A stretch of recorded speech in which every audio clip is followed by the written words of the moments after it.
E aí, galera, como é que vocês estão? Nas aulas passadas nós concluímos a unidade 2. Lembrando que tudo que a gente estudou na unidade 2, na unidade 1, vão servir de base para o que a gente vai estudar agora na unidade 3, que é a ideia de Estado. Tudo que envolva Estado, nós vamos estudar posteriormente nas temáticas que a apostila de vocês trouxe. Mas aí, só fundamentando, por que Estado? Nas aulas anteriores, a gente se deparou com a ideia de estado de natureza, a ideia de princípio do homem, de como começou todas as coisas, então, como ele se comportava, e posteriormente os filósofos propuseram soluções tanto para o estado de natureza como para a ideia do bom selvagem, do Rousseau, e a ideia de estado de natureza do Hobbes. E aí os dois propuseram os contratos, que advendo desses contratos veio e surgiu a ideia de Estado como, entre aspas, a gente pensa hoje, como a gente tem a ideia de Estado hoje, ok? No tema 1 da unidade 3, nós vamos debater, nós vamos dialogar aqui sobre os poderes e as leis. Então, é um tema bem interessante, bem diferente e que, como os outros temas, bem atual e que vai fazer vocês pensarem e refletirem sobre as suas ações, as suas ideias e as suas concepções. Então, vamos lá. Vamos iniciar o nosso conteúdo da aula de hoje. Vamos lá para a página 59. Vamos iniciar com a leitura lá do primeiro parágrafo. É comum se referir ao Estado ou ao governo usando a palavra máquina. Geralmente a gente escuta muitas pessoas falando, a grande máquina do Estado, a máquina do Estado, ou isso é coisa do sistema. Sistema. O que seria esse sistema? Essa última palavra também tem sido usada cotidianamente em referência ao funcionamento do Estado. Sim, gente. Geralmente a gente usa ou a gente escuta a palavra sistema se referindo ao Estado ou máquina se referindo ao Estado também.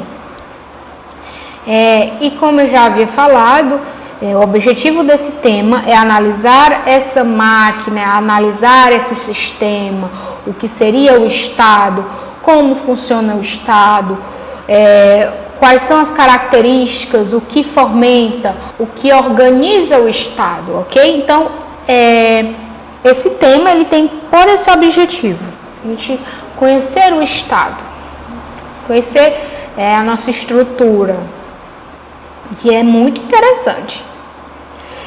Por isso que durante a nossa aula, durante a nossa leitura da apostila e durante as nossas discussões aqui, o conceito de poder ele vai ser investigado, como ele se manifesta, quais são as atribuições, as funções políticas, mas também como ele ocorre na nossa vida. Não só a parte teórica, mas também a parte prática. E, enfim, nós vamos ver tudo isso na aula de hoje. Para iniciar,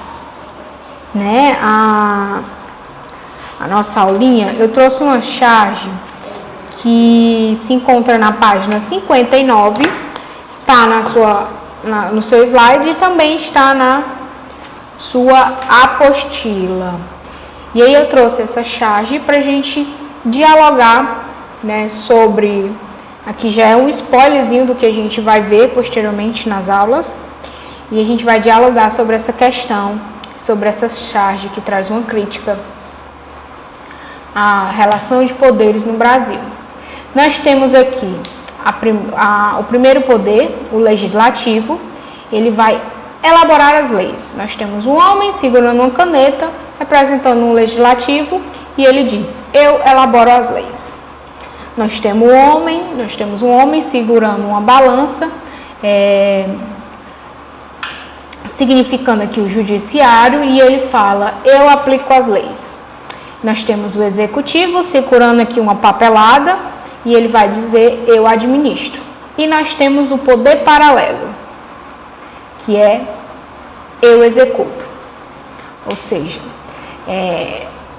aqui também a gente faz uma referência, né, ao poder moderador que tinha lá no período da monarquia no Brasil, né, onde Dom Pedro ele tinha esse poder moderador, que era o poder de dizer, apesar de que tinha, né, o parlamento e tudo mais, ele tinha esse poder moderador, que era, ele praticamente ele dizia se ia ou não acontecer alguma coisa, ele tinha mais poder do que os outros, por esse poder moderador, né. Aí se cria, né, esse paralelo aqui, que é o poder paralelo, que é eu executo. Ou seja, essa pessoa aqui, ela tem esse poder de executar outras pessoas. Ela vem aqui como uma crítica à questão da violência que existem tanto nas comunidades como em outros bairros do nosso país. E eles veem como também um poder que eles têm de executar. Ok? Então vamos para o nosso próximo slide e continuar o nosso próximo conteúdo. E aí, para fundamentar a nossa ideia de poder, a nossa ideia de Estado, a apostila de vocês trouxe um filósofo também muito conhecido, que também, como o último filósofo que a gente estudou, Rousseau, ele foi um filósofo iluminista, que é o Montesquieu. Montesquieu, ele foi um filósofo iluminista e as suas ideias contribuíram para a Revolução Francesa. Lembra da Revolução Francesa? Que eu trouxe em algumas aulas passadas, expliquei para vocês o que foi esse movimento, essa ideia de derrubar o absolutismo, a monarquia, enfim, as ideias deles, os escritos dele contribuiu para a Revolução Francesa. Ele sofreu influência, né, do Aristóteles e John Locke, e também é outro filósofo muito importante e muito conhecido. Fundou o alicerce da ideologia do governo liberal burguês. Então a ideia, que aí a questão de burguesia, se vocês vão ver, né, posteriormente, e também já devem ter visto nas aulas de história, que é a ideia do burguês, as pessoas que detêm o poder, tanto economicamente como politicamente, né? Ele foi um dos que idealizou essa ideia do governo burguês, do governo liberal, que aí posteriormente vocês vão se deparar e ver. Então vamos lá, vamos adentrar, vamos ver minuciosamente o que o Montesquieu fez e o que o Montesquieu escreveu, que se tornou tão importante, né? Quando a gente estuda de Estado, a gente pensa em Montesquieu e a sua teoria dos 3 poderes.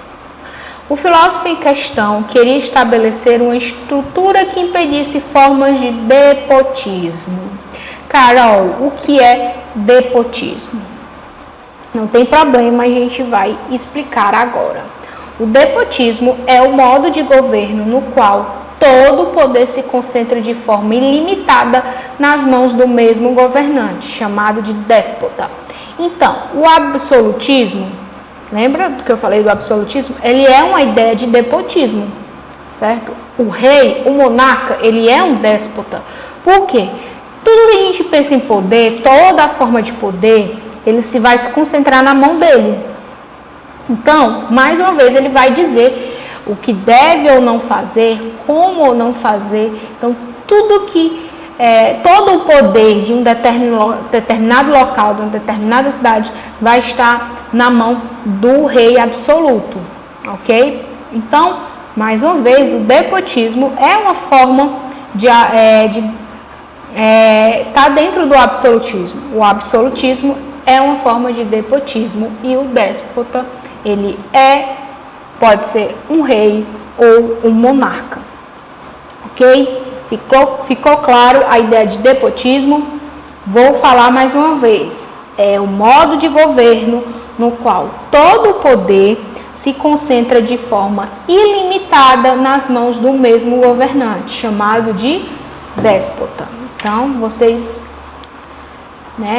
abrem o HD, a memória, já colocam aí dentro da cabecinha de vocês. Então, vamos lá.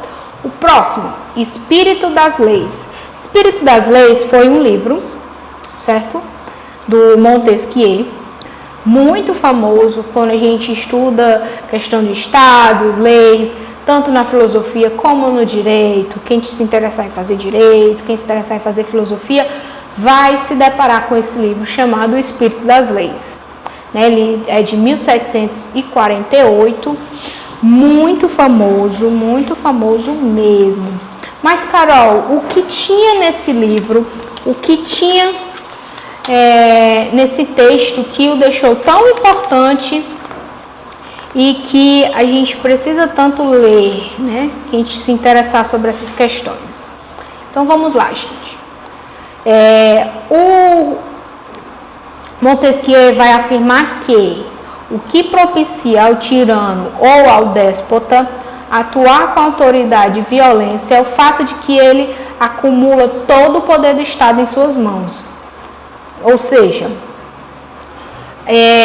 o que faz com que o tirano ou o rei ou o monarca tenha tanta autoridade e que ele possa atuar com violência é que ele vai acumular todo o poder.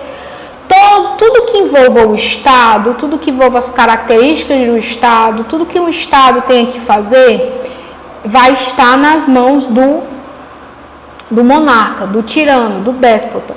Então, se tudo está na mão dele, ele, até mesmo a ideia de que tem alguma pessoa que possa intervir na situação, não vai ter, porque até o poder de intervir está na mão dele.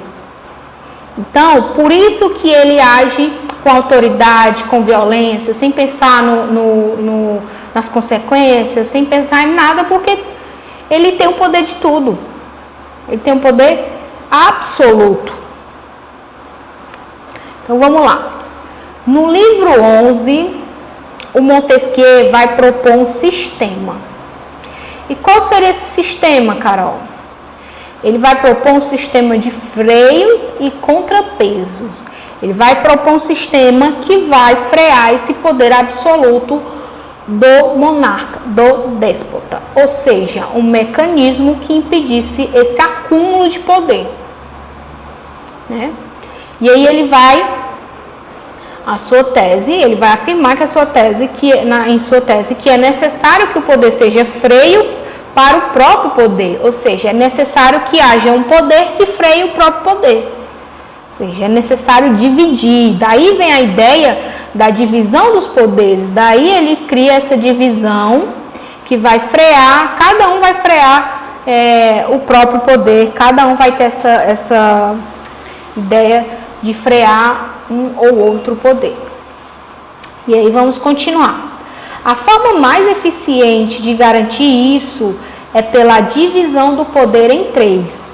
Então, Montesquieu ele vai acreditar que essa forma de frear, essa forma que a gente tem de acabar esse poder absoluto é criando três poderes. De modo que não fosse o mesmo indivíduo a exercer todos eles. Então, para que acabasse essa ideia de poder absoluto, ele vai criar três poderes e o indivíduo, ele não pode exercer os três poderes. Ele só pode exercer um, para que não houvesse esse acúmulo de poder. Ainda que cada um individualmente colabore para a fiscalização do outro. Então, um poder vai fiscalizar o outro numa espécie de ciranda de autorregulamentação ética. Então, ele vai criar 3 poderes e nesses 3 poderes o indivíduo não pode exercer todos, apenas um, e cada um vai colaborar para fiscalizar o outro numa ideia de autorregulamentação ética, ok? Vamos lá. E aí, mais uma vez eu trago aquela charge sem o poder paralelo, aqui apenas com os 3 poderes que o Montesquieu criou, né, no seu livro lá, Espírito das Leis, onde ele explicou detalhadamente o que cada um fazia. Então, vamos lá. A relação de poderes no Brasil. Nós temos o legislativo, ele vai elaborar as leis. Nós temos o judiciário, onde ele vai aplicar as leis que o legislativo criou. E nós temos o executivo, que é eu administro. O executivo, gente, é o quê? É o presidente, o prefeito, enfim. Ok? Vamos para o próximo slide. Ele vai falar. O legislativo é aquele que elabora as leis do Estado. O judiciário é o poder que lida com as questões referentes à justiça. E o executivo, constituído pelos prefeitos, governadores e presidentes, tem função administrativa. Ele vai administrar o país, o Estado, a cidade, a capital, por exemplo. Trabalhando com a execução das leis e a promoção de serviços públicos, ou seja, o administrativo ele vai também executar as leis, mas também vai promover os serviços públicos, organizar a questão dos serviços públicos e tudo mais. Então, vamos continuar. Cada um dos 3 poderes deve ser autônomo, ou seja, ele deve se guiar individualmente, ou seja, deve funcionar de forma independente. Não deve precisar de outro setor para funcionar, ele deve funcionar de forma individualmente. Entretanto, esses poderes autônomos precisam ser regulados uns pelos outros. Lembra da autorregulação que eu falei anteriormente? Então, esses 3 poderes precisam cada um ficar fiscalizando o outro para que não haja a questão de um poder sobressair sobre o outro. Estabelecendo uma relação de autonomia e equilíbrio mútuo, ou seja, tem que ter ali uma questão de respeito, autonomia, enfim. E aí nós vamos para o próximo tema da nossa apostila, que se encontra na página 62. Página 62. Mas antes de ir para a página 62, vamos para a explicação da atividadezinha, certo? Da atividade 1, que vai falar sobre o pensamento de Montesquieu e o despotismo e a teoria dos 3 poderes. Então, vamos lá. A primeira questão, gente. O que é despotismo e como ele se manifesta na sociedade? Então, vamos lá, vamos voltar lá para o nosso slide sobre o que é o despotismo e como ele se manifesta na sociedade. Então, como a gente já tinha visto na aula, o despotismo é o modo de governo no qual todo o poder se concentra de forma ilimitada nas mãos do mesmo governante, o chamado déspota. E como ele se manifesta? Ou seja, a gente pode encontrar exemplos de despotismo na nossa história como um todo, né, na história geral. Quando a gente pega reis, monarcas, lá na Revolução, né, antes da Revolução Francesa, a gente tem a ideia do absolutismo, okay, que eram governos déspotas.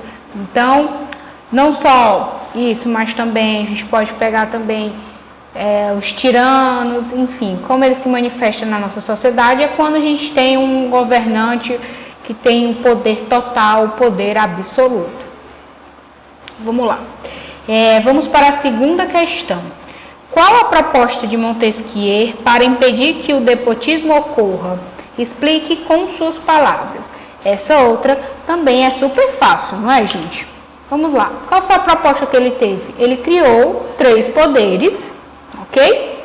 E esses 3 poderes eles iriam agir autonomamente e individualmente, mas que iria acontecer a autorregulação. Cada poder iria ficar de olho no outro poder para que não houvesse a questão do poder absoluto. E outra coisa muito importante, que o Montesquieu criou, ele dizia que um indivíduo só poderia exercer um desses poderes, ele não poderia exercer mais de um, para que não ocorresse a ideia, para que não acontecesse a ideia de um ser humano com vários poderes, e não ocorresse novamente a ideia do despotismo e a ideia do absolutismo. Vamos para a última questão dessa atividade. Como você avalia a estratégia proposta por Montesquieu? Como é que você avalia essa ideia dos 3 poderes? Essa questão aqui é mais individual, mais reflexiva, e aqui eu vou só auxiliar e guiar vocês para que vocês consigam resolver aí de onde vocês estiverem assistindo. Acha que ele funciona? Vocês acham que essa ideia dos 3 poderes, o legislativo, o judiciário, o executivo, funciona? E aí, caso sua resposta seja negativa, caso não funcione, que ação você acha, que ação você você criaria para se evitar que o poder se concentre nas mãos de uma única pessoa, ou de um grupo pequeno? E aí, pensem aí. O que vocês iriam criar, se vocês acham que essa ideia dos 3 poderes não funciona, vocês iriam criar aí na cabecinha de vocês algo ou uma ideia para que o poder não ficasse na mão de uma pessoa ou de um grupo. Então vamos lá. Pensem, escrevam. Aí. E aí a gente continua aqui nosso tema, nossa aula, porque tem mais um pouquinho, tem mais uma parte antes da gente concluir esse tema extremamente importante. Então vamos lá.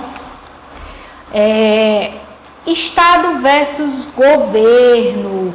Carol, pensava que fosse a mesma coisa, Estado e governo. Não. O Estado é uma ideia mais ampla. O governo, ele é mais íntimo, restrito. Ok? Então vamos lá.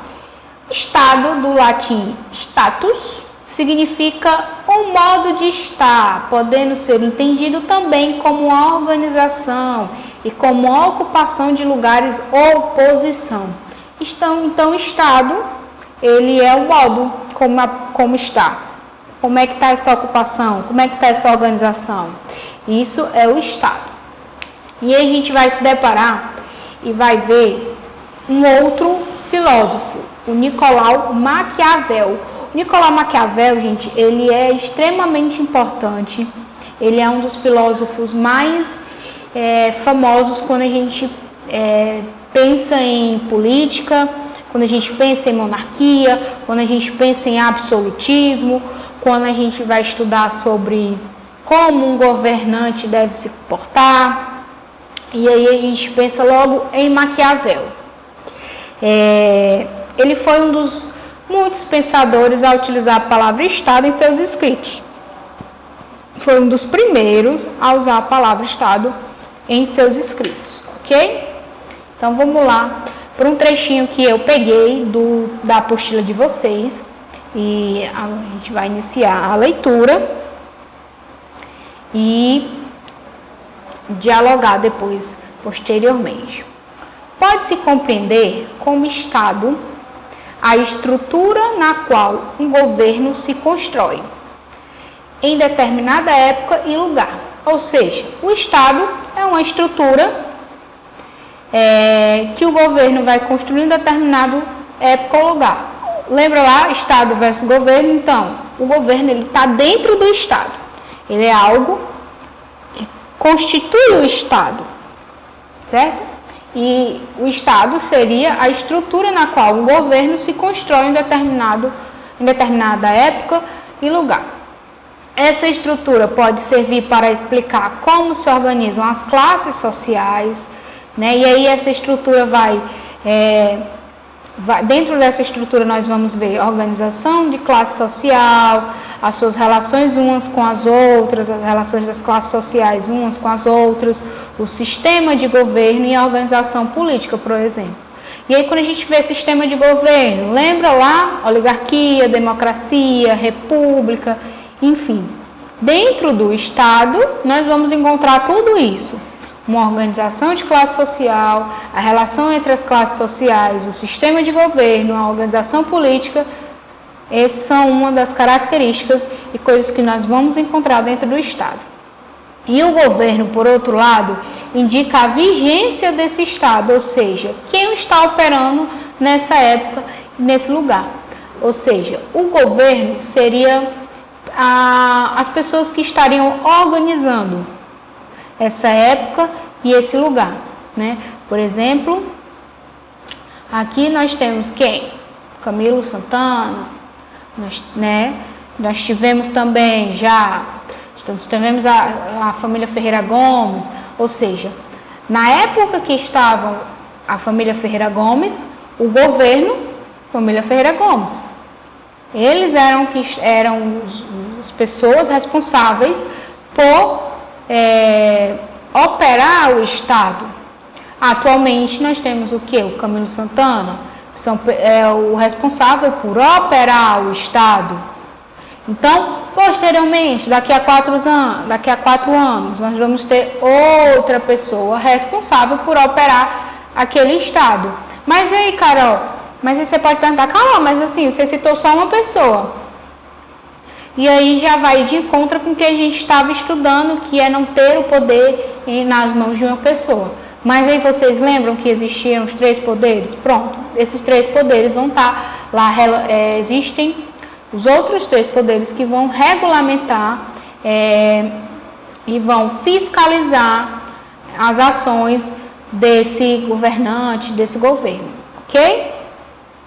Então, o Estado é a estrutura maior. E dentro dessa estrutura maior, a gente vai ter organização de classe social, relações umas com as outras, e o sistema de governo é a sua organização política.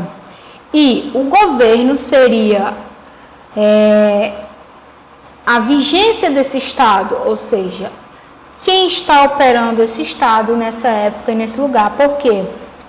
Como nós temos, por exemplo, aqui de 4 anos, o Estado muda, a vigência muda, o governo muda, né? E aqui, gente, não vamos confundir Estado com Estado geográfico, certo? O Estado, como a gente estuda na geografia, existem essas duas diferenças, certo? Aqui, o Estado são essas estruturas, tudo que envolve essas estruturas de organização de classe social, as relações de uma classe com a outra, o sistema de governo e a organização política, ok? Vamos para a próxima. É possível distinguir 3 concepções fundamentais de Estado. A primeira é a organicista, certo? Então, vamos lá. Quando a gente vai estudar, nós temos 3 concepções de Estado, onde a primeira é a organicista, dada pelos filósofos gregos antigos, segundo a qual o Estado seria independente dos indivíduos e anterior a eles. Ou seja, o Estado iria funcionar independente se existia pessoas ou não e seria bem anterior aos seres humanos, ok? Segundo Platão, vamos voltar ao Platão, né, gente? Sempre lembrando do Platão, porque o Platão é muito importante para a filosofia e para os outros filósofos também, que vieram posteriormente. O Estado se assemelha aos homens, daí o termo organicista, pois ele é comparado a um organismo vivo. A estrutura do Estado é semelhante à dos homens, porém mais evidente em relação às partes que o compõem suas funções, e desse modo superior aos homens. Ou seja, ele dá essa ideia os filósofos gregos dão essa ideia de organicista, por quê? Porque ele tem essa ideia de organismo, né? de uma estrutura organizacional. Já o Aristóteles, por seu turno, afirmava que o Estado existe por natureza. Lembra quando eu falo de natureza, na filosofia, estou falando de um princípio. Ou seja, o Estado é um princípio, ele existe por natureza, ele existe por um princípio, ele existe lá da origem. Sendo anterior aos indivíduos, o Estado ele existe antes da gente, ele é o princípio.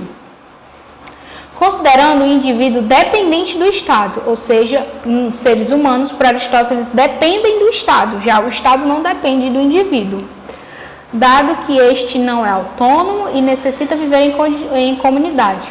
Ou seja, o Aristóteles ele acreditava que o Estado ele era o princípio e que ele vinha antes dos indivíduos, ok?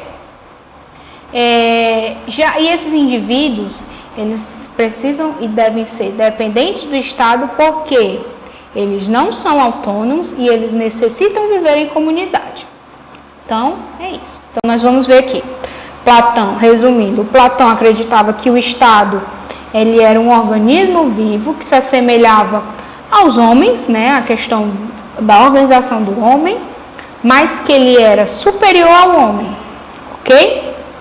Já o Aristóteles, ele dizia que o Estado existe por natureza, sendo anterior aos indivíduos e considerando o indivíduo dependente do Estado e sendo esse indivíduo não autônomo, ele necessita de viver em comunidade e o Estado estaria ali para regular essa vivência em comunidade. Então, vamos prosseguir, ok? A segunda concepção denomina-se contratualista. E aí a gente vem ver quem? Maquiavel, que a gente já citou anteriormente na aula. Seria aquela, e segundo Maquiavel, seria aquela em que o Estado é considerado criação dos indivíduos.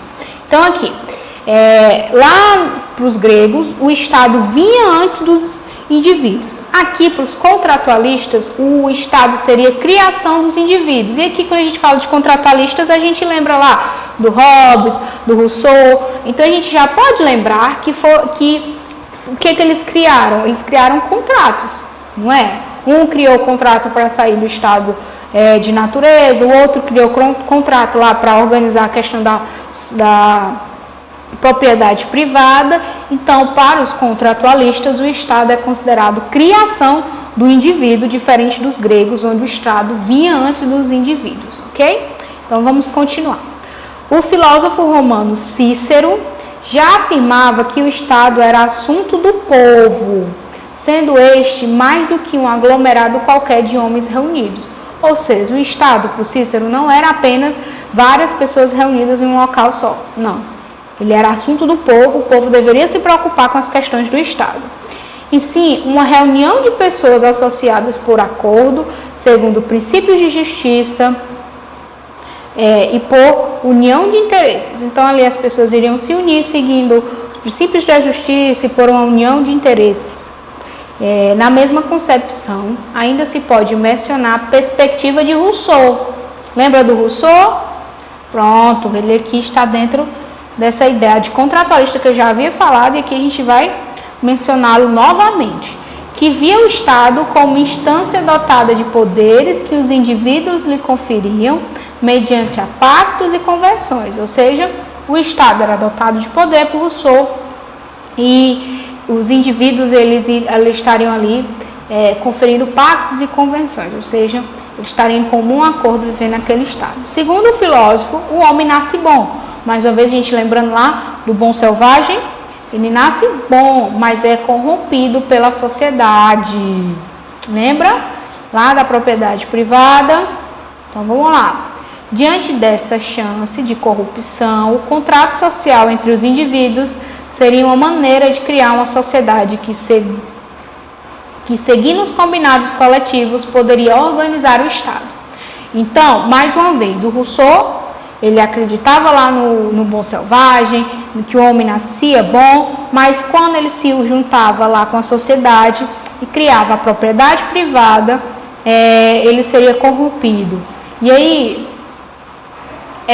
para solucionar essa questão, né, das diferenças, da desigualdade social, o Rousseau ele vai propor um contrato social entre esses indivíduos, que seria uma maneira de criar uma sociedade que, seguindo os combinados coletivos. Dentro desse contrato social seriam criados combinados coletivos, e nesses combinados coletivos não existiria desigualdade social, lembrando mais uma vez, e que poderia organizar o Estado.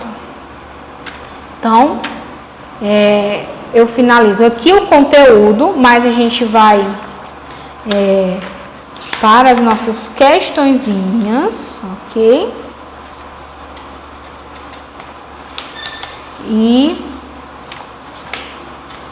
enfatizar um pouquinho mais sobre o último parágrafo, que vai falar sobre o regime tão famoso, né? Que a professora aqui falou tanto durante essas aulas, que era sobre o absolutismo, ok? Então, nós vamos falar novamente de Maquiavel no último parágrafo da apostila de vocês, na página 63. Era vigente na Europa, por exemplo, durante a época de Maquiavel, o absolutismo monárquico. Lembra? Já havia falado, né? Cujo governo era hereditário, ou seja, passa de pai para filho, e tinha a igreja como aliada. A igreja ela era aliada, ela ajudava o monarca naquela época. Essa forma de governo e de Estado, alguns séculos depois, seria chamado de Antigo Regime, que se refere de modo resumido à situação na qual, no campo político, há uma forte relação entre monarquia e igreja, ou seja, o Antigo Regime, ou regime absolutista, ele era hereditário, passava de pai para filho, tinha a igreja como seu aliado, como sua aliada, e ele tinha lá o que a gente falou, tanto poder absoluto, ele não era questionado. No campo social, a divisão entre nobreza, clero e plebe, e entre esses estamentos. O que é estamentos, Carol? São essas divisões sociais que não existe mudança. Se eu nasci da plebe, eu vou morrer na plebe. Se eu nasci nobre, eu vou morrer nobre. Praticamente não admitia mobilidade social, que seria isso, passagem de uma camada para outra, que eu acabei de falar. E no campo econômico, o Estado intervia diretamente na economia. Ou seja, essa ideia do absoluto,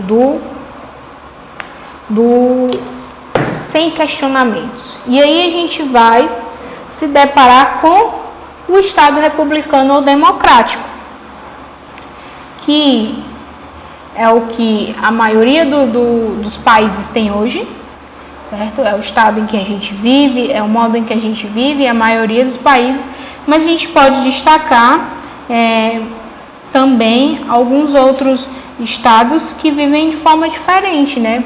A gente tem a Inglaterra, que tem uma república parlamentar, que é diferente da nossa, né? Onde tem também monarquia, né? Existe ali a república, né? A ideia de monarquia ainda também, mas lá a Rainha Elizabeth e os príncipes, eles não têm tanto poder assim como tinha antigamente, eles estão ali como um símbolo, e nós temos os parlamentares que ali sim, eles se organizam e criam as leis e aplicam as leis, enfim, nós temos esse. E nós vamos para finalização, nós temos aqui a atividade 2, que vai falar dos déspotas. Vamos ver o que é que está pedindo a atividade 2. O despotismo ou tirania é uma forma muito antiga de governo que se realiza pela violência e pelo medo. Uma vez instalado o despotismo, o governante não encontra freios ou obstáculos para o seu poder, dando-se o direito de exercê-lo em prazo vitalício, ou seja, não tem fim. Não tem fim, sem fim determinado. E assim de quaisquer determinações previamente estabelecidas na Constituição ou em outros documentos legais. O déspota não respeita as leis, visto que pode alterá-las e criá-las de acordo com sua intenção. Ao longo da história, reis, imperadores e presidentes já assumiram tal posição e da tal forma de governo também é abordada pelos conceitos de ditadura e totalitarismo. Então, o déspota ou os governos déspotas têm também significados, tem também sinônimos de ditadura ou totalitarismo. Baseando-se nessa descrição, levante e comente algumas características que compõem o governo déspota. Aí a gente